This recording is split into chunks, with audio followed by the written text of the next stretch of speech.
Player 4 Podcast's first t-shirt is now on sale at tpublic.com. Ever wonder what it takes to make a good podcast? We've already done the math for you and put it on a t-shirt. Visit our storefront at tpublic.com/user/P4podcast and get yours today. That's tpublic.com/user/P4podcast. This is the Player 4 Podcast. Join us each week as we talk about video games, entertainment, and pop culture, and bring in guests from the Rooster Teeth community. Player 4 has entered the game. Welcome, ladies and gentlemen, to the Player 4 Podcast. Hello, I am Tristan, aka Shagrazir on the Rooster Teeth website. I am Alex, aka Chaos Black 21. I am Malachi, a.k.a. Sukikiba. And I am Joseph, a.k.a. J Dunlap. I think we've got a good lineup this week. Some big things happened with RT, so let's get started. The menu for today is RT trailers, followed by Re-Living Vicariously, and finally, Alex is going to tell us about Batman vs. Superman. Yay! Yay! So, a bunch of trailers came out this week as RT Animation is advertising their 3 newest projects.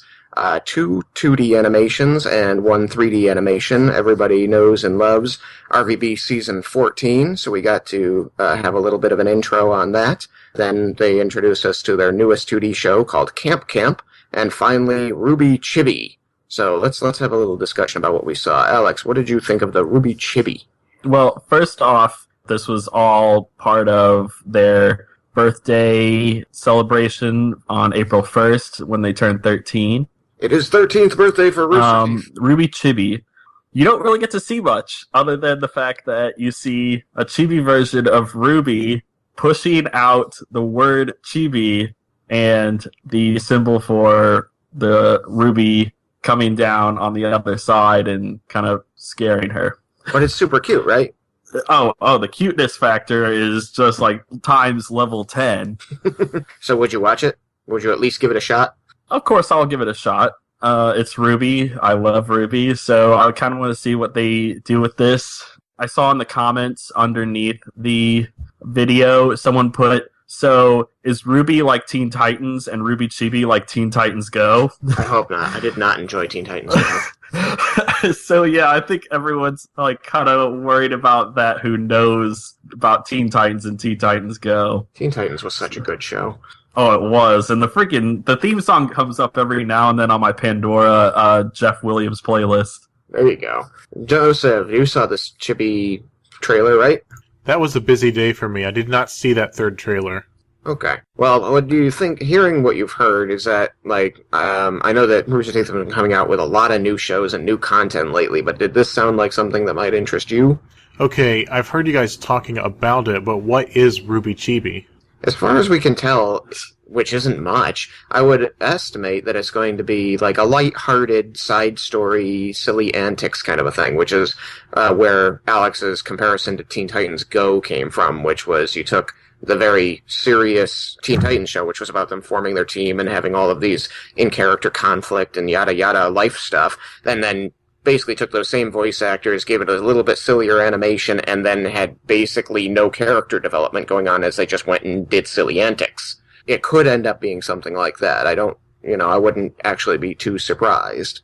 It would just be a lighthearted, for fun kind of side antics story, more like a side dish to the real show RWBY. You know what's interesting is I'm not a RWBY watcher, but what you've described and what I've absorbed from being friends with so many RWBY watchers, I might actually enjoy this. All right. There's an interesting thing. I knew the name RWBY Chibis, even not having watched the trailer, because I follow Erin Zek on Instagram, and she had a picture of herself recording lines for RWBY Chibi. There you go. So there's a bit of excitement here. People are at least willing to go give it a look, see what it's like. Well, yeah. Sorry. Well, what about Camp Camp? Yeah, Camp Camp looks freaking... I'm excited for it, just based on the trailer. The rap that they have going, which I think someone said Jeremy was the one who's doing the rap. It has that Foster's Home for Imaginary Friends kind of look to it, but it's obviously going to be more adult themed maybe, or mature themed, just based off of what based off what the rap was saying. It's like, yeah, this is gonna be like a mature themed version of. I gotta say, that took me by surprise. I saw the animation style and the look of the characters and the way that they moved and acted, and thought, another lighthearted show, like you said, like the Cartoon Network stuff in the same vein as like Total Drama Island kind of thing. But then the rap came on and it was all cursing. I'm like, well, maybe not. Fit right in with Adult Swim, perhaps. Yeah. Mm-hmm. I suppose you could say that, yeah. But it did actually catch me off guard as well, Tristan. But I was like, oh, it's Rooster Teeth. Makes sense. Rooster Teeth. We're all here. So, yeah, that one I'm probably... As much as I'm excited for RVB season 14, RWBY. I think Camp is just like I think I'm more excited for that now, just because I don't know what it is, but it looks freaking awesome. We saw just a bunch of kids getting dressed up in weird outfits, like space camp and all these different kinds of camps. And then at the end, somebody says, "What kind of camp is this anyway?" You ever wonder why we're here? I always wonder why I'm here. Ah. Lack of sleep and lack of friends, I think. Oh, wait, you meant Red versus Blue. Yeah, so let's talk about RB. You've got me doing it now, Alex. RWBY season 14. Season 14. So, Alex, what happened Yes. with the trailer? Well, we came into a shot of just vast space, and all of a sudden, a familiar voice came over the video that we haven't heard in quite some time. It seems that Bernie is bringing back Vic to us, though I think all of us were a little saddened by, I guess, how it sounded after so long. Yeah, it didn't quite sound like Vic. Maybe he's just out of practice? I'd agree with that. Yeah, but it was still nice to hear that, especially after we were talking about it a couple podcasts ago about how it'd be kind of funny to bring Vic back. No, I think it's even worse than that, because we all had basically come to the consensus that Vic was basically out of the story now, because he was no longer needed as a plot important character, and that was like something we directly stated, and now we're directly refuted by this video. Well, okay, in between that, we also talked about how the vignettes might develop minor characters. Yes. So it's not so much that Vic's out of the story as much as he has no role in the primary story, but I'm pretty sure we'll probably get some sort of small short story about Vic, just because they had Bernie in the booth recording Vic. It's probably no coincidence. And they are going to have stuff from the past. Like, in that trailer, we heard a bunch of the freelancers talking after they smashed the window that was opening in space. So we're obviously going to get some stuff from them, about them, stuff about the regular Red versus Blue guys. We don't know what time period. It could be in the past. It could also be in the future. Where or things just are shiny. side stuff that happened. Yeah, where things are shiny, And yes. you crash into random logos in space. I think it was a logo. So it looks like I think we're still going to have quite a bit of focus on the freelancers / Red versus Blue guys, but probably still with a spattering of maybe some new characters, side characters that pop in. I think it's going to be fun that we get to hear from Vic again. He was always like one of those characters you only saw every now and then, but every time he was on screen, you're like, it's Vic! That's VICK. Did-I-do? Yeah, I was thinking about don't clicky click, just call me up.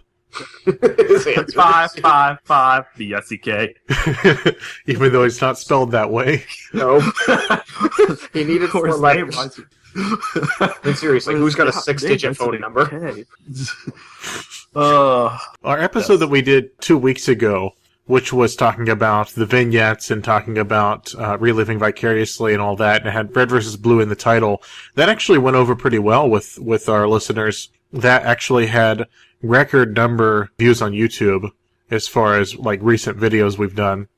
I guess people really like hearing us give our opinion about the vignettes, and definitely I'm excited for the idea that maybe we'll have a short story about Vic, since they had Bernie in there doing Vic lines. I doubt they had him in there just to do one little thing for the trailer.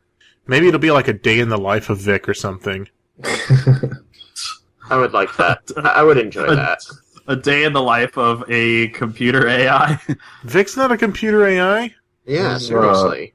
Yes, he is! No, he's not. Okay, he's not. He's a real person. He's a real person. Gosh. Why are you messing with me? Why you gotta do that? Your theory last week with the whole AIs and everyone's an AI. Yeah, I was trying to screw with your theory that everyone's an AI. Oh, well, no, I mean, when I mean everyone's an AI, I meant that it would be an explanation why Red and Blue Team are constantly dying but not actually being dead. They have plot armor. Yeah, that is Plot true. armor. It's +5. No, Sarge is just awesome and he likes to build people into robots. I mean, they did do Simmons 2.0, so... Yeah. Delicious Freon. So, is that a good Yeah, moving on point to reliving vicariously? Yeah, speaking of early seasons of Red vs. Blue, Malachi? I finished season 2, and it ended where everyone went through the portal to go after Mick Malley. or Mick was McLaren. No, I forget his name. You mean Doc? McLovin? The AI. Well, no, the AI is in control right now. McDawkin. O'Malley. This was O'Malley. So that's where it ended. And I have actually started to become more of a Sarge fan. I really think it's Sarge and his nonsense because it's like semi-methodical, but also like really far-fetched. I just am really enjoying his nonsense a lot, even more than Caboose. Caboose, one fewer fan now. What? Yeah. Why don't you like me? I like the inside of Caboose's mind. That whole scene was fantastic where they were trying to go after O'Malley. And they killed Church and Caboose forgot about him. Like, who are you? Why don't you like me? I like you guys me. so Church. angry. I think I would remember someone with a name as stupid as that. I like how they completely forgot about that.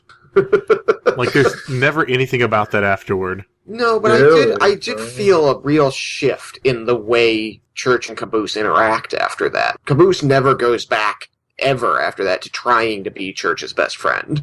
What about the song? What do you mean? He's always trying to be his best friend. Church, you're my best friend. Yeah, but it's not like played up in the later episodes like it was in season 1. The whole switching body parts with Simmons into Griff. That was Yes. funny. When he was smoking in his visor and eating ho-hos. How many snack cakes have you had today? Baker's dozen at least. Do we even know how many are in a baker's dozen? 48? It's easy to forget about Simmons 2.0 in later seasons. Yeah, every now and then they'll do a fax machine joke or something like that, but beyond that, it's really not talked about. Is there paper coming out of your butt? Wait, so what did you think of the parabola of mystery? Rhombus of confusion. Wait, what? Trapezoid of terror. Who cares? Get the show on. The rhombus of terror, parabola of mystery. Circle of confusion. I think you forgot that part. Yeah, I did. Oh my god, that's my one of my favorite parts. For our ancestors. There's even a reference to it later. Oh, it's when they were all in the center, right? When they were when they were they were going to give the 2 robots to the blue side and give Donut back, and Lopez and Sheila came and messed it up. Yeah. 600. Is that like 600 minutes? Probably 600. So is that like 6 hours from now? Is that what is 6 that? o'clock? Is that AM or PM? Oh, what was the big thing with Sarge that I really liked that I laughed hard about because I thought it was fantastic? Oh, nuts. It's because I just watched it and I was thinking of everything. Today's a good day to teleport. I just like that. Can we leave dying as an open action item and come back to it with suggestions of the No, it next has meeting? to be today. For our ancestors. Oh, another funny part that I really liked too was when Griff got Donut to try to jump out of the hole in the base. He's jumping. He's like, "Ow! Who put the spleen? Let the spleen here." Who left the spleen ball where someone Yeah. could trip on it? The spleen ball. I Simmons, eat give me your ovaries. Now we can't forget the ultimate, at least in my opinion, one of the most ultimate moments of RWB, the irony discussion. Oh, I yeah. think it would be ironic if everyone was made of iron. I think it would be ironic if instead of bullets, our guns shot healing salve that cured all wounds. Caboose saying if we were all made of iron.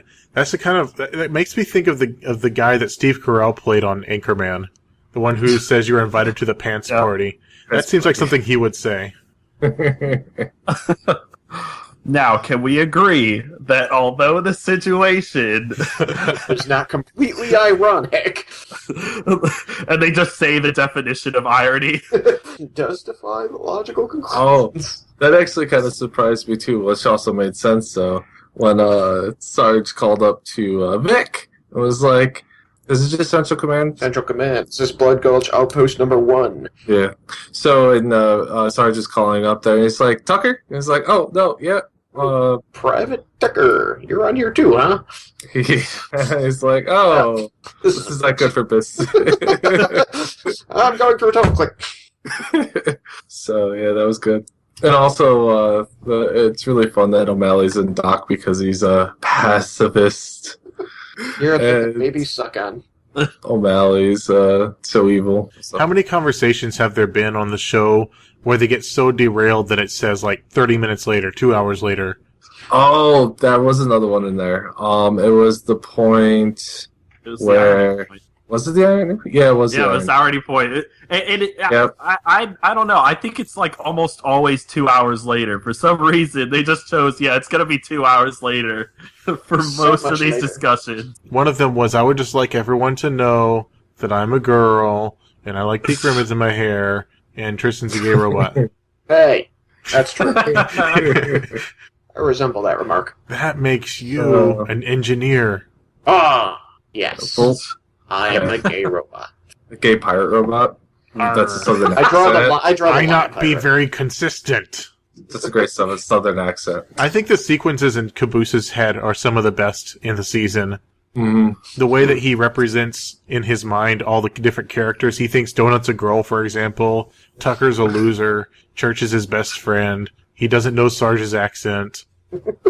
Griffin. No, and yet I'm still It's- afraid of you. It's a southern accent. Arr, there's termites in my leg. Southern accent. Arr. You're so scary. So yeah, I really Who's my enjoyed. best friend? So enjoyed the second half of season 2 quite a bit. Can't wait for you to watch season 3 because I believe season 3 has more things in Caboose's head. Maybe it's later on. Maybe I'm thinking season 5. I'll let you know. But also there's plenty of great stuff that happens in season 3, like the reference to the Preamble of Mystery. Mm-hmm. Reference to it. The parabola of mystery. All I know- Preamble, Circle Parabola? of Confusion. Yeah, that was The season preamble of... the preamble. What?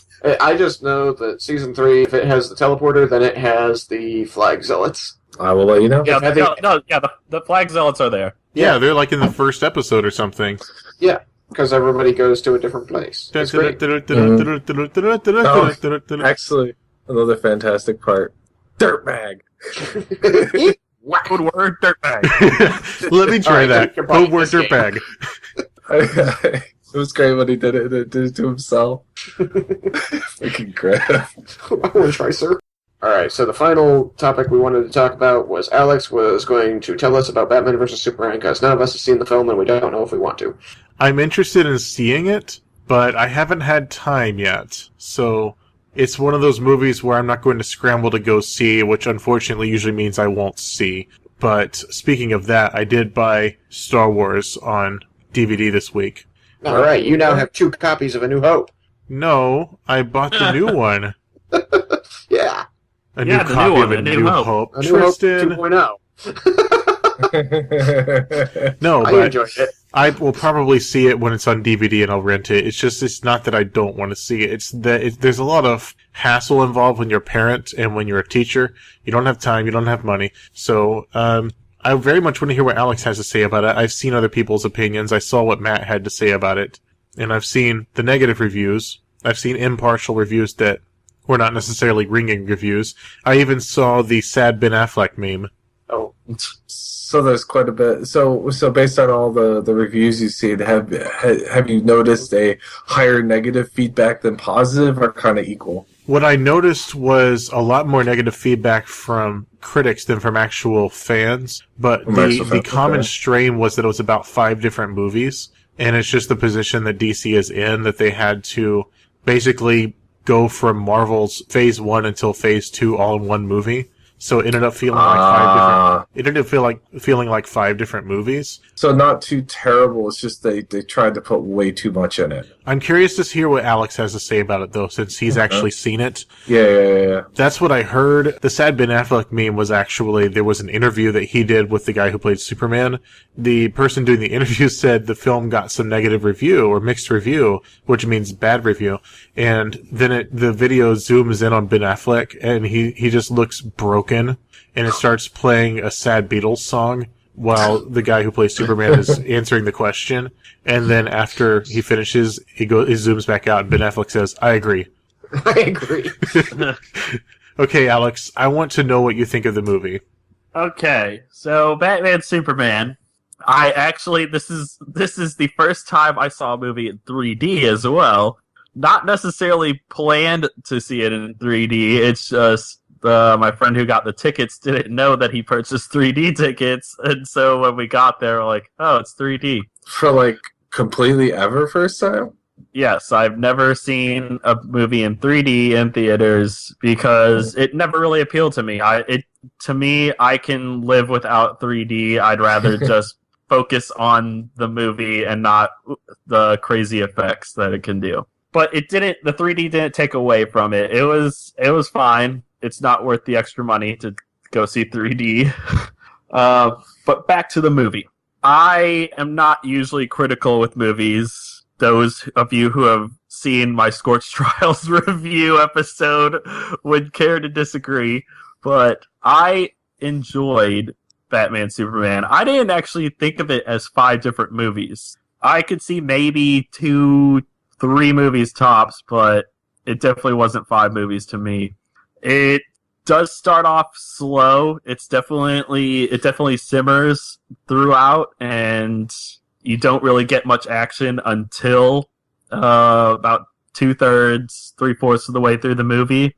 But I think the whole simmering part, the whole kind of like you're getting to know this Batman and this Superman and kind of like their beginning relationship with each other is really good. Ben Affleck is an amazing Bruce Wayne and a good Batman as well, but I think he's played Bruce Wayne the best out of anyone in a long time. Do you have something to say, Tristan or Joseph? I'm surprised that that's a pretty ringing endorsement, so considering, all the...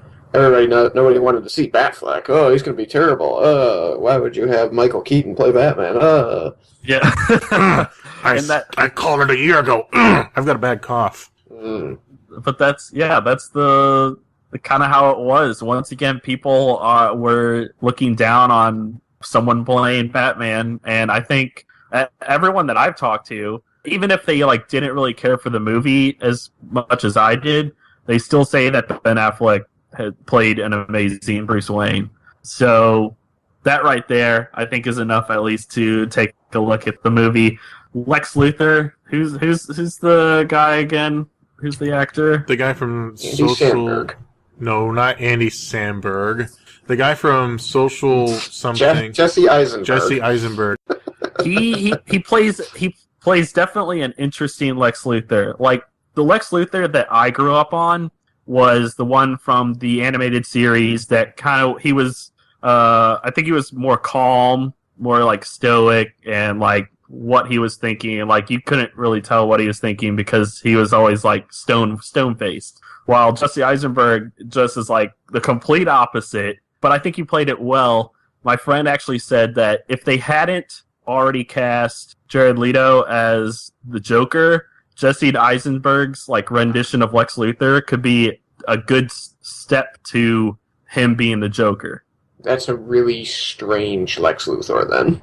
Yes, he's a bit erratic. I mean, Definitely that's like a bit erratic. in the media that I've seen for, Batman and Superman in the past, probably very similar, probably the same cartoons you grew up on. They would purposefully put the Joker and Luthor in the same room because they are polar opposites. Yeah, not the case. Weird. Not the case on this one. That's weird that they picked that kind of actor, considering that, to me, Lex Luthor's always been like a very handsome, very methodically smart person to be that kind of actor. Like, he's always been a dorky actor to me. Yeah, I don't want a dorky Lex Luthor, because the one I grew up with was the one from the Christopher Reeve movies. He's still methodical in his planning and plotting. However, he still has he still acts erratic and kind of like off kilter a little bit sometimes. That's just really strange to me. Although I guess if you put it in the context of the Man of Steel really kind of reimagined the Superman origin story and how all the characters went about life, you could kind of see why they might go that route. They're just sort of embracing the fact that this is a different Superman. Got to view it as an alternate reality kind of thing. Which, in the context of DC on the whole, you would be pretty used to that, but it's still really weird. Alex, I have a question for you since you've seen the movie. Would you have enjoyed the movie more if you had gotten a little bit more origin for the characters before you had them fighting? I don't think so. I know Batman's origin story.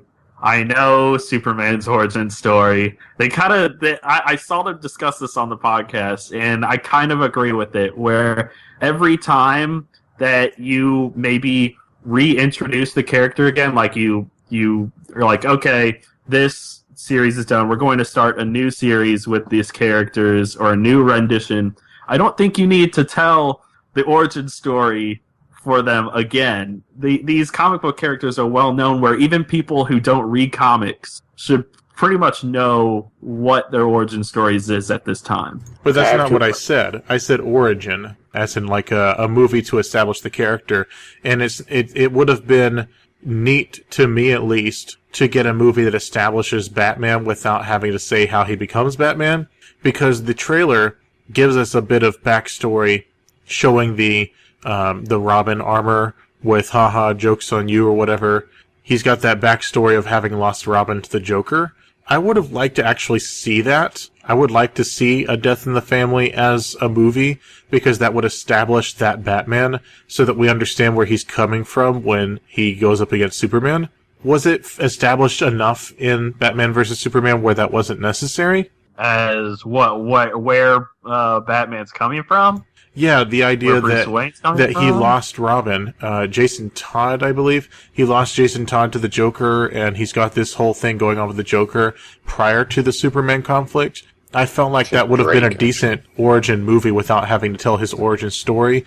And by origin, I guess I mean like setting that interpretation of the character, as opposed to, the other interpretations of Batman, showing us what sets him apart from the other Batmans, instead of just, oh, it's Batman. And that just it doesn't make it unique.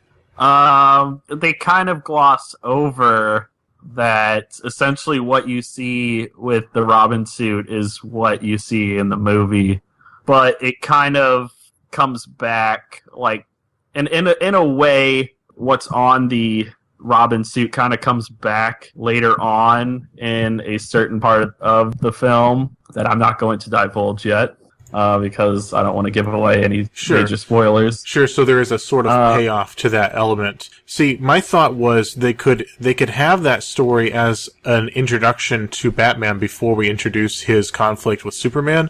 That way we have an idea of who the Joker is. That way we know who Jared Leto's Joker is. We know why he's being sought after by the Suicide Squad, perhaps. Perhaps, yes. But yeah, like that, like the whole Death in the Family, the whole kind of, he kind of thinks of his company as well, and like the people that got affected by Superman back in Man of Steel with the huge fight. Like he kind of thinks of them as like family as well, like the people in his company, and that kind of plays a part, that part into the movie, and so you still kind of get where Batman is coming from.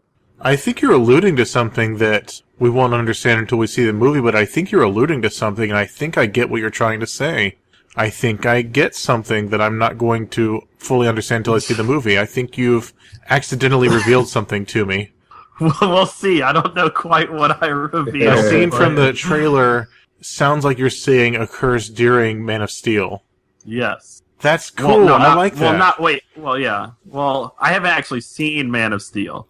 Well, basically all you need to know is that the entire city's torn down in their fight. Yes. You do get to see that part of that fight in the Batman Superman. That's what I thought you were saying. But that's kind of the whole premise. One of the big reasons that Batman is so against Superman, being heralded as a hero is and accepted as somebody who should be protecting the people of Earth, or Metropolis even, because Metropolis and all the land around it and on the opposite side of the planet from it are destroyed because of him. It's all his fault. He's a dangerous, unknown factor, unknown quantity, that they could destroy the world by accident. What's the movie where there's the line about a bad day for him is disastrous for us? There's the Cardboard World line, which was... No, I don't think it's DC. It was a movie that came out in the past 10 years where there was someone really powerful and they had an issue, and then someone said, he's just having a bad day, and they're like, a bad day for him is a disaster for us. Yeah. Actually, I just remember what it is. That line's from the How to Train Your Dragon TV show. Oh. The dragon has a toothache, and it's the big red one. And that's when they've discovered that Gobber can become a dentist for dragons because he can't make weapons anymore because they don't need them. And they're like, he's just having a bad day. And they're like, a bad day for him could destroy the village. Seems kind of like Superman having a struggle with his arch nemesis destroying half of Metropolis. Yeah, I can see that. But I know we don't want to run too long, so I just want to kind of go over a few more things. Wonder Woman. I'm actually very interested now on her movie whenever it comes out, based off of what I saw from her in this one. I want to say, though, I'm a little afraid of something, but I don't want to give away anything for the movie. So let's just say I'm a little cautious, though, even though I'm excited for her movie. All right. Okay. And you get to see... Cautiously optimistic. Yes. You get to see a few more of the what will end up becoming the Justice League, but very briefly. You don't really get to see them much at all, other than just like a few seconds. Mm-hmm. And twist ending a little bit. Okay. But it sets up for whatever the next, the next Justice League movie. So you instantly you're like, yep, there's going to be another one. Oh, you think? Yes. No way. So, in your opinion, Alex, you feel it's at least worth one watch? I definitely watch. You have to watch it at least once. Even if you're not a comic book person, I feel like you have to watch this at least once. Okay. And I plan on getting it, maybe not like right when it comes out, but down the road, I do plan on having it in my collection at some point. Okay. My understanding is that in addition to the Wonder Woman movie we're going to get next, they just announced this week 2 spin-off or I guess unnamed movies that will be in the DC universe that will be coming out in the next few years as well. And I think those will either be right before or right after Justice League. Did you guys see that? No. I have not. Also this week, Ryan Reynolds signed on to do Deadpool 2, which will be... They're going to start working on it now. Like, they're going to start writing it and everything now. So in 3 years, we'll have it. Or I think maybe they've already started working on it. There was something about either they're going to start, pre-production, or they're going to start principal photography within the next few months.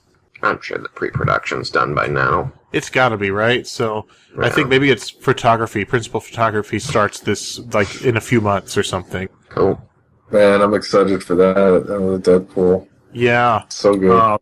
Well, you know how I said that at some point I want to own Batman vs. Superman? Well, Deadpool, when it comes out, I'm instantly buying it. Same here. So when does that come out on DVD? Sure. Soon? Hopefully before RTX. It would be fun to have an RTX viewing of Deadpool Yeah. It used to be a year that it used to take a movie to come out, but I noticed it's usually after 6 months-ish. Do you think it's going to come out pretty quick? Cause I don't think it's ever been still a in year. theaters.